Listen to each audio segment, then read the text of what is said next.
Well, hi, it's Gretchen. How are you? Let's see. Let me get my microphone over here. Oh. All right, it's later tonight, and I am going to do my 30 minutes of editing tonight. I'm trying something a little different because of the lighting situation in here. Um, the title said Monitor needs calibration, and it does, and I haven't done it.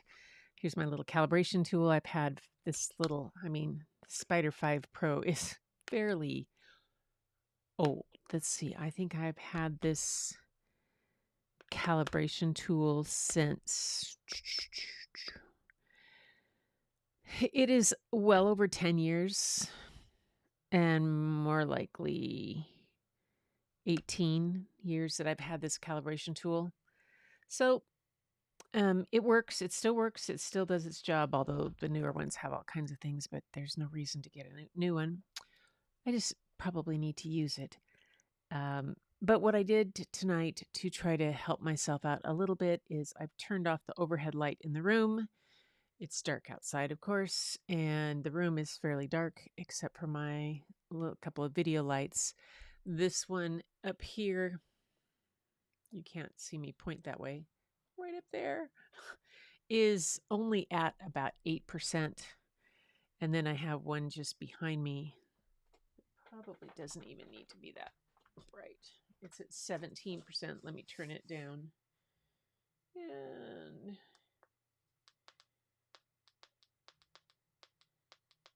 I'll put it at 9%. Yep. There. Yeah, that'll work. Just giving me a little better sense of what the light is going to be like if I had too much light on my monitor before I jump in and do a calibration. Anyway, I want to, before I get distracted by that and do, although it would make sense to do the calibration before I did a lot of extensive edits. But I seem to be at a spot with this that I'm going through it again as I'm working through how it's going together in my head. The whole book is. So we made it through photo 19 last night with doing some basic. I decided I was going to be drop the exposure and then bring up highlights and shadows instead of trying to do the masking. Yeah, we'll see how that goes. See, I can always, the thing is I can always reset a picture completely because Lightroom is not non-destructive. So let's get rocking and rolling on this editing. Okay, here I am. And all right, that is number 19. If I take this exposure down just a bit, go away, that, and then bring these shadows back. I have lost any whites. There. I see I must have, oh, I have. This is one that I transformed. Ha ha. Let's take a look at this. So if I turn the transform off, how much? Oh yeah, I see what's happened. So I have this, so I need this one, it needs to be constrain the crop. So it has it in the right because I lost corners. And I'm not going to do generative fill on these just because I don't want to. Just because. Oops, hang on. Back. What is that? Is that a nope? That's junk on the walls. Oh, these are sensor spots. Right here. This is all sensor spots. So those I am taking care of. I'm doing sensor spots and this as I go through. So, and hey, come on, let me do more than one at a time.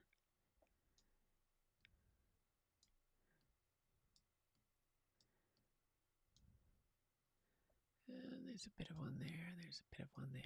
There's a little bit of one there. Okay. Yeah, let's see what that does.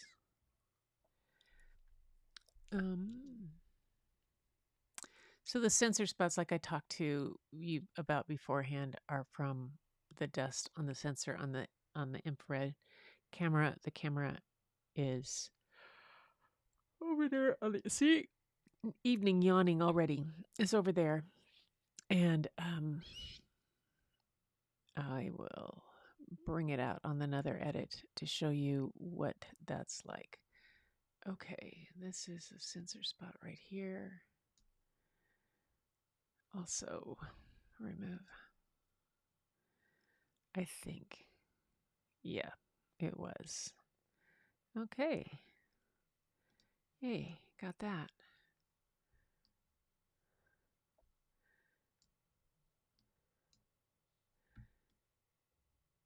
All right. Okay, got that one done. This is the interior. This is one of those where I had brought the exposure up a great deal, but I was going to try to bring it back down and do instead bring the highlights. There we go. And then some of the shadows up. Yeah, I kind of like that a little better for these.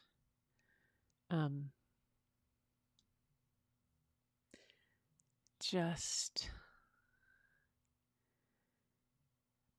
of the way it sets up the whole photo. This one doesn't need any more contrast. Then I don't. Oh, where's my histogram? Where is my histogram? I don't often do a histogram with, oh, there it is. With black and white sometimes with infrared because I'm bound to blow things out. Where's this? Oh, okay. See if I click on that part in the histogram, you can see me do that. Can you see me do that? Can you see the whole thing there? Yeah, so if you see me on this histogram over here on this side, if I click on that, if I click on it, it shows red in the hallway of the lights. So the lights are blown out right there. I could drop that down until they disappear because I really don't want white pieces of, until I have just a couple little dots. That won't bother me. There we go. All right. We'll go on from there. Oh, me. Okay, let's go with drop the exposure. Ooh, this is going to be a difficult one because the windows are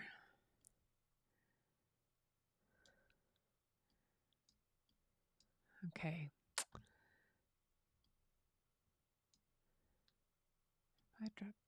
See, if I drop the exposure down on that, I'm going to get to the outside. What I should have done was exposed for the windows, and I didn't.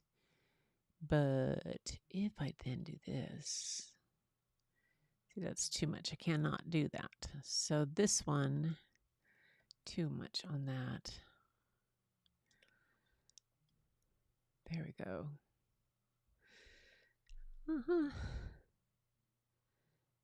I can recover a great deal out of the shadows that way. I'll just have that one blown out window.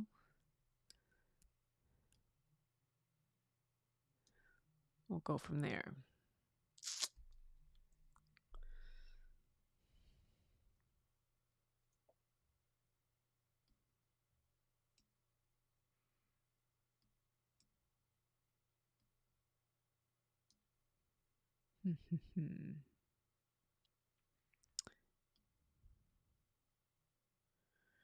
Okay, that's better. What I'm trying to do, see, okay, this one I've got some blue, black.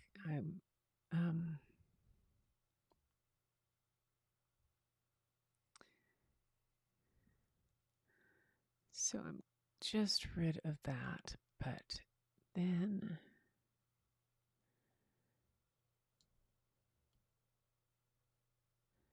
bring the black up.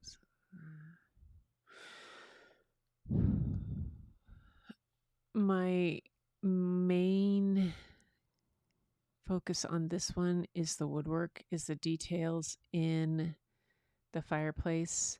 Not so much the original tile, although that is original, that would be good.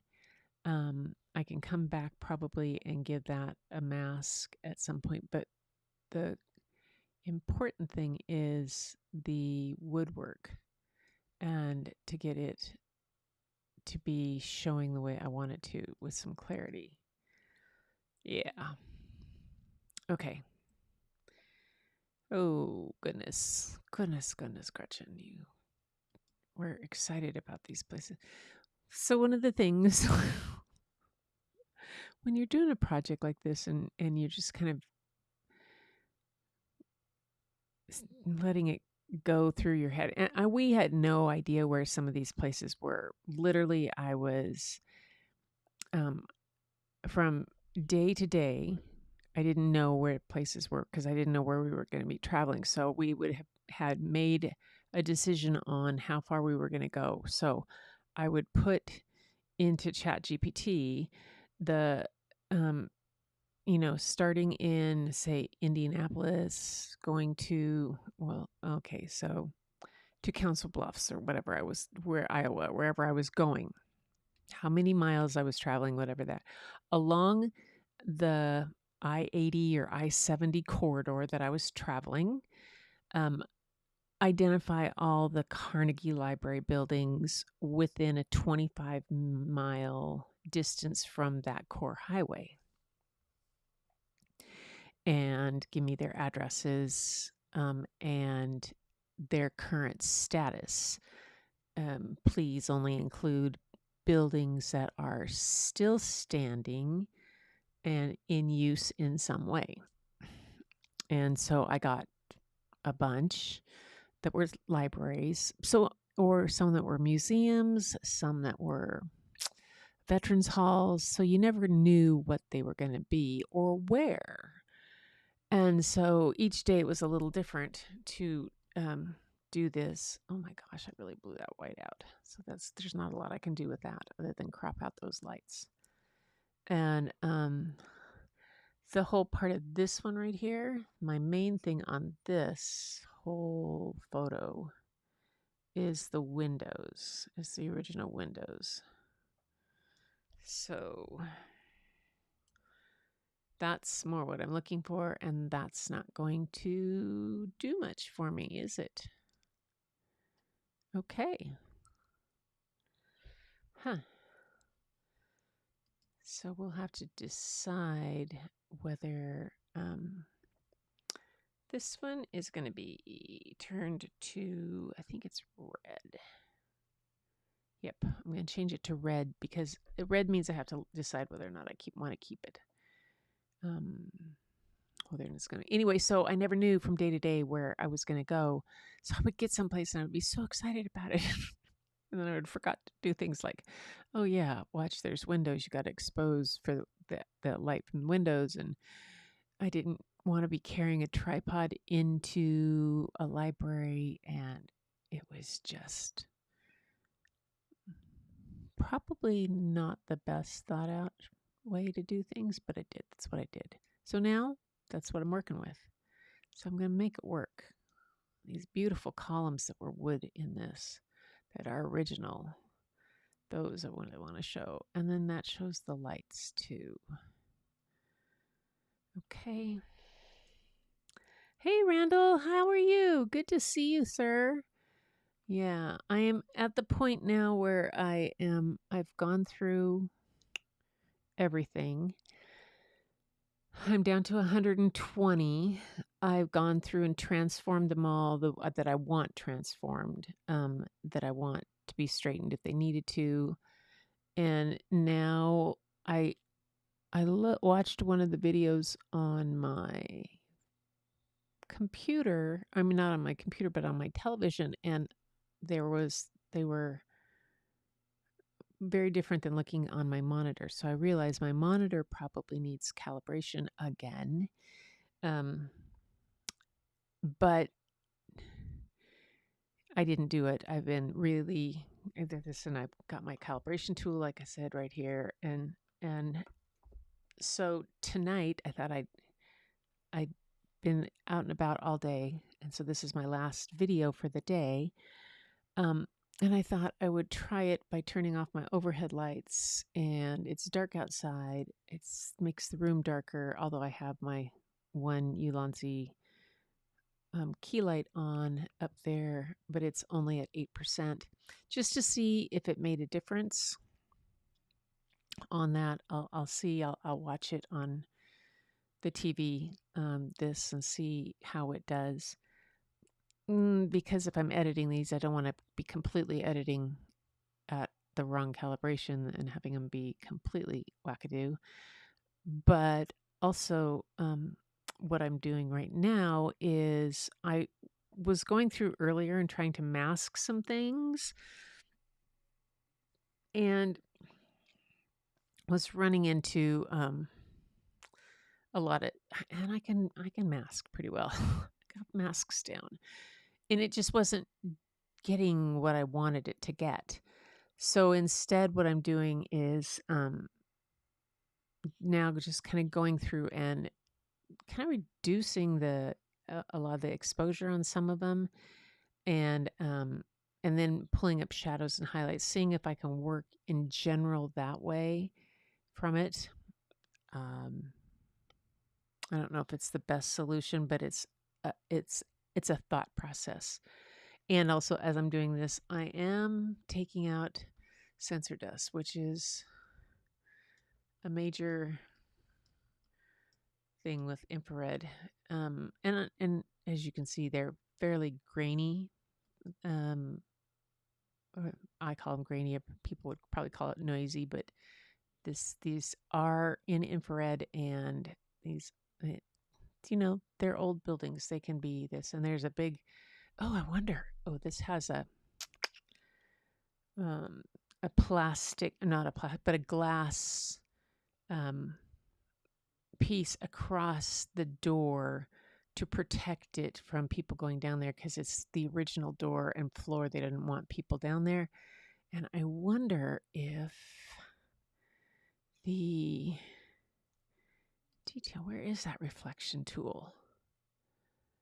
Luminance, no, where is that reflection tool? Lens corrections, it's not there.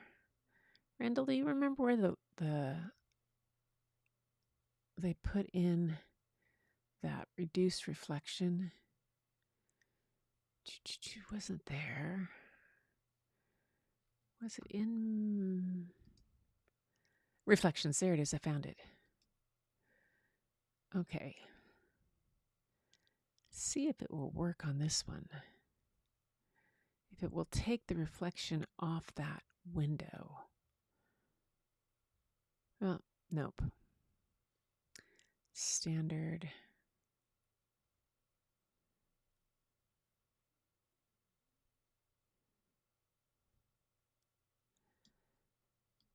Wonder if it would. On best, you got it. Found it. I don't think it's gonna work. It's not quite like a reflection of a window. I don't think. We'll see how it does. I thought I could use that reflection tool when I was trying to shoot through some things, but it didn't work that way. Come on. Anyway. Yeah, masking is probably the better way, but I think what I'm going to have to do to mask really effectively, I think I'm going to have to revert it back to infrared. And yeah, see, that didn't do anything. That. That. Yeah, see, that's a. Okay, nope. All right, so reset that. Okay. If I wonder if, well, not on this one, because that one's fine. So if I, oh, there goes my mouse again. All right. I have think I have to get a new mouse. I'm having this has been a trial. My mouse has started freezing up and just freezing. And the only way that I can get it to do anything is if I plug it in, then turn it off, let it sit for a little bit, and then I turn it back in on and unplug it. It's not low on battery, but it is an older, well, let's say it's a veteran Magic Mouse. And it decides, I'm thinking that it could have to do, and let me know what you think about this, Randall, if you think this could be it. There it's connected again. My mouse is connected again. I've got to get a bunch of stuff off my hard drive because I have a terabyte on my Mac Studio and it's only got about 50 gigabyte left. And I think it was clearing stuff out. So it could be that. Could be getting mad because it's got too much stuff going on. Who knows? I cleaned a bunch of stuff out, thought it was working. So if I revert everything back to infrared straight as they come through with my Bluetooth mouse. Oh, you changed your mouse. Yeah. So this is Apple mouse. Yeah, I have an Apple mouse, Magic Mouse. And I think it is 25. Well, let's see. Hold it. It's a, my old iMac was a 2013, my original. So I got it with that. So it's a 23-year-old mouse. And, she might want to go into retirement. So I don't know if I'll have better luck with masking if I'm in original infrared or if I switch back to black and white. That shouldn't, but it will be okay. So what I'm going to do here, I don't want this. And I don't want to remove there. I want to go back over to here. Okay.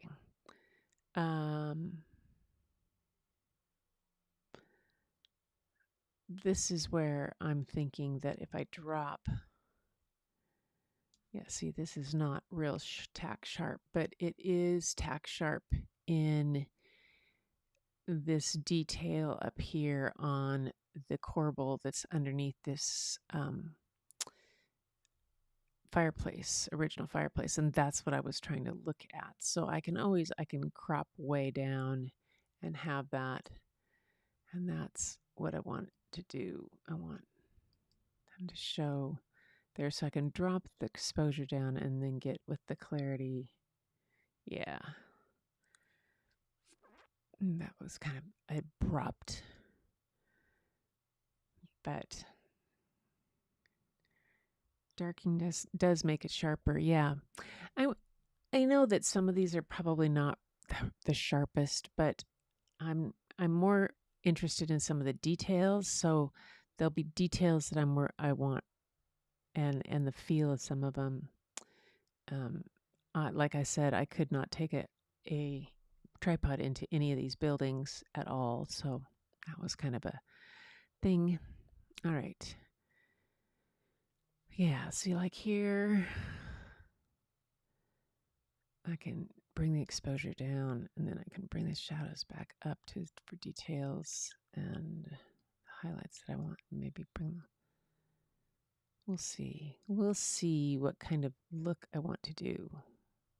I may brought that down too much. Yeah.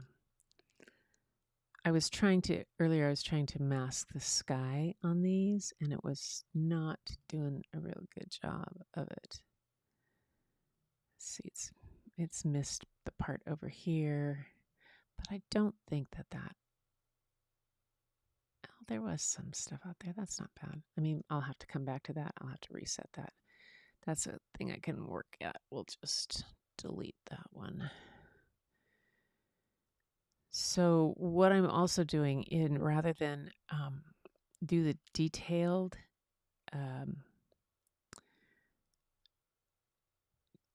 edits, I'm also going through as I do this and kind of getting a general kind of, oh, if I did this, if I did that, how would it look? What kind of feel would I get? Like I've got so many blew out the white.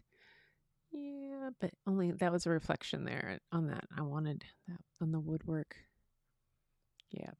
This one, hey, why am I over there? Yeah. So that's going to be just an issue. But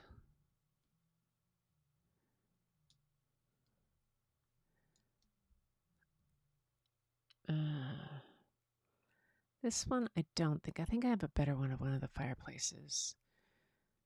And this doesn't really show that dumbwaiter very well. Although when I saw it on the TV, you could see it more. This is one I may have to work on, but I'm not sure if it really shows. This is a part of an original, just one part that was left in this room that they'd left the original ceiling. It was pretty cool. There it is. There's that fireplace. Yeah. Another one of the originals. The detail work on these were just astounding. And then this was the original tile too. And the skirting, you can kind of see the skirting. It was the big 8-10 inch skirting on the back, all the way around the whole, on every part of the floors. I have another photo someplace with this, but the details in these fireplaces. This fireplace was massive. I'd say that this fireplace was easily 10 feet, if not 12. It was so big, probably 10 feet. And there were two main rooms on the front rooms on the lower level of this one in Moline. It had a center room and then two rooms off to the side, and they each had one of these. And then there were smaller one of these upstairs rooms. Oh yeah, this is the woodwork too was beyond amazing. This place had been turned into a music conservatory. Unfortunately, the owner lived in Florida, not in Moline, and he decided it wasn't making him any money, so he was closing down the conservatory. And it's on the historic register, so he can't do anything with it. So I don't know, understand, but that's okay. Somebody does that. This one, yeah. Let's see. Am I going to be? Oh, I am. I am going to be able to get some of the details out of the eaves. Every one of these buildings had detailed eaves. Okay.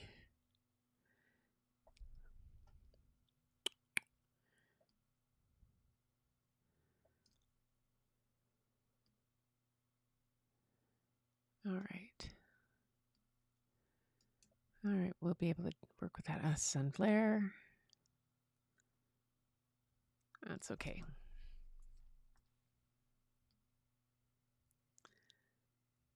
Free Public Library shows up now. Yep.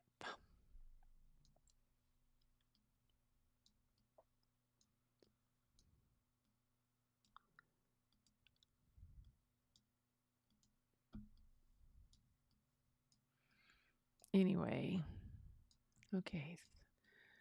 Yeah, typical sun flare. Up, there's another. I knew it. I knew it.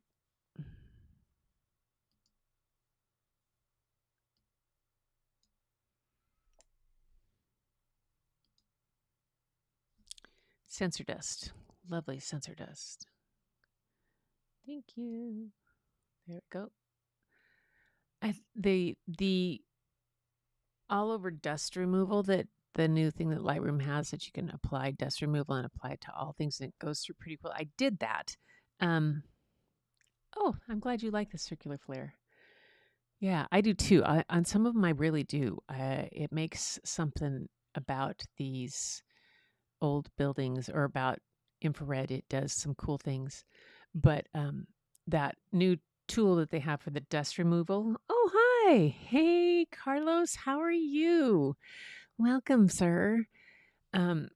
Anyway, the new dust removal tool that they have that can go through and do that, I've had a lot of success with regular stuff and just pulling together things. But with these infrared, it does not do a really good job on sensor dust and sensor spots, which is, and I'll pull out the camera on another live and show the interior of my RP, what's been removed. So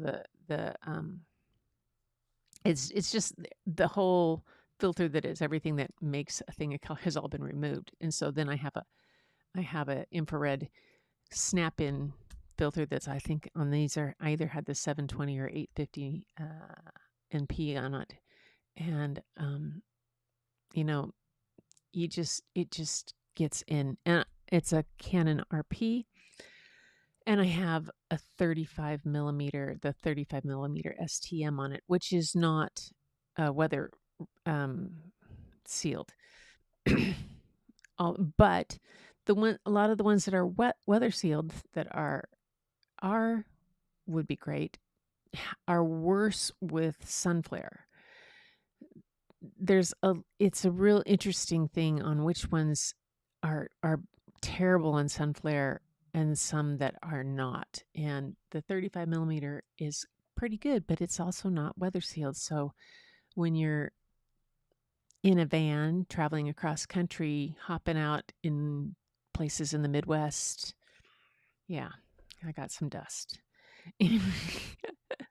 This is in Council Bluffs, Iowa, right on the river there, and this has been turned into the Union Pacific Railroad Museum, and it is an old.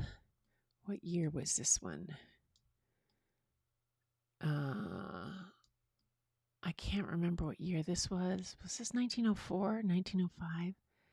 But it takes up like half a city block. It's huge.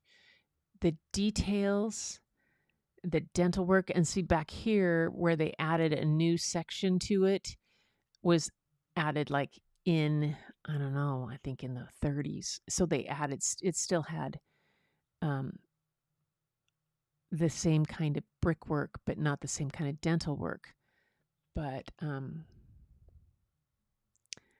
here's the front of the building. So that typical grand staircase that Carnegie buildings were known for. There you go. There you get a little more of it. And this amazing part on the roof line. And then the next area, the details here that went into this are just beyond amazing. And then the entry, they have a gift store downstairs now. So they've had to figure out ways to adapt these to make them accessible to people.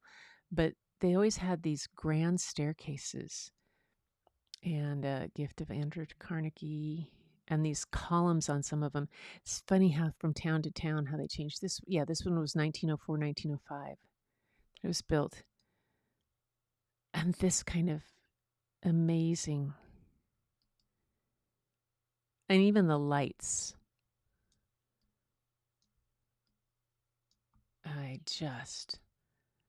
Everything. So amazing. So that takes up that whole, it's huge. It's absolutely huge. And then you go into the next little town and you end up with this little house in Ashland, across the river into a new state, and tiny little house that literally on the door, you guys will love this. On the door, I think I told this earlier, of this little house, we had it was the Ashland County Museum or City Museum, and it had, here it was, Ashland History Museum, okay? And it's in a residential area. It's this cute little, but it still has that for a pretty grand staircase for a little house. It doesn't look so little, but it was not very big. But this little sign here on the door in the plastic, it said something about the museum's open like the third Tuesday of the month, but if you want to visit the museum, call either Alice at this number or Betty at this. I mean, seriously, it was that kind of thing. It had the two ladies who were with the Historical Society, and they would come and open and take you around. All you had to do was give them a call. Their phone numbers were there. I thought it was so wonderful. This one's got a sunflower too on it, but I'm babbling on and looking at these. This is another place. All right. Oops, I'm over time. I said I was just going 30 minutes, and that's all I'm going to do. Is this it? Yes. So, as I promised, I'm only letting myself do 30 minutes of editing because I'll just get lost in it, and I will. You guys are photographers. I know the hospitality of small towns. This is in the Midwest. Council Bluff, Iowa, and you cross the river. I can't remember what state I'm in Ashland. I'll have to look it up. All the kind of things. It was so, it was so cute. And the little parks that we could stop at and have lunch, and because we being in the camper van, yeah. Thank you. I'm glad you like it. Yeah, yeah. We had show and tell my storytelling the other night. Linda had her. She's been doing a steampunk Christmas tree. She's been working on for ages, and it was absolutely phenomenal. Anyway, but so I'll be back tomorrow. I kind of, even though it's late at night later, but I think I'm going to see how this goes on the being able to see what it looks like comparatively on the TV and how close I am to my calibration. And my Spider 5 Pro is coming out. This is 23 years old too. When I bought my iMac, and yeah, this is going. So I'll be back tomorrow, and I'll pick up at 55. I'll add that into my notes and see where we left off. So Randall, thanks for being here, and thank you, Carlos, for being here too.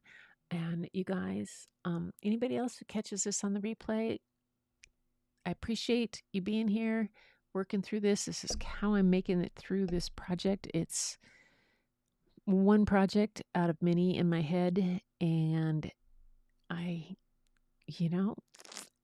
it's for a kaleidoscope creative that I am, that all it takes is a slight turn of the wheel, and I can be completely have a whole new thing roll around in my head in a whole new picture.